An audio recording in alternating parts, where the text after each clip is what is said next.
Нұротандықтар сайлаушылармен кездесуін Алматы облысында жалғастырды. Нұротан партиясы республикалық сайлауалды штабының өкілдері Қазақстан 2017 мақсаттар тұғырнамасының басым бағыттарын өңір тұрғындарымен және спортшылар қауымдастығымен талқылады. Ол спортшылардың халықаралық деңгейдегі жарыстарда ең жоғары сатыдан бой көрсеткен кездер аз емес. Солардың бір тобы Талдықорғандағы дарынды балаларға арналған спорттық мектеп-интернаттың түлектері.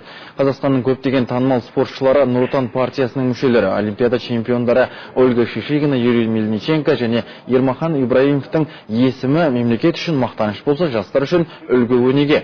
Олар спорт мектебіндегі жас талапкерлерге Нұротанның спорттық бағыттағы ауқымды жоспарлар жайында айта келіп, ересектер арасында 25%-ға дейін, балалар мен жасөспірімдер арасында 12%-ға дейін спорт өнеріне қамту мақсатының қойылып отырғанын жеткізді.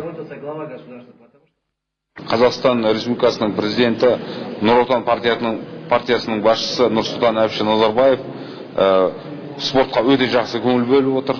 Өздеріңіз білесіздер, Нұротан партиясы спортты жақсы қолдайды. Нұротан партиясының программасында да жақсы жазылған, спортты қолдап, алдағы уақытта да дамыта беретініне. Осындай кездесу Ақсу ауданындағы Қызылағаш ауылында да өтті. Өткен жылы бұл елді мекен ауыр жағдайда бастан кешкен болатын. Штаб мүшелері жаңарған ауылдың адамдарымен кездесті.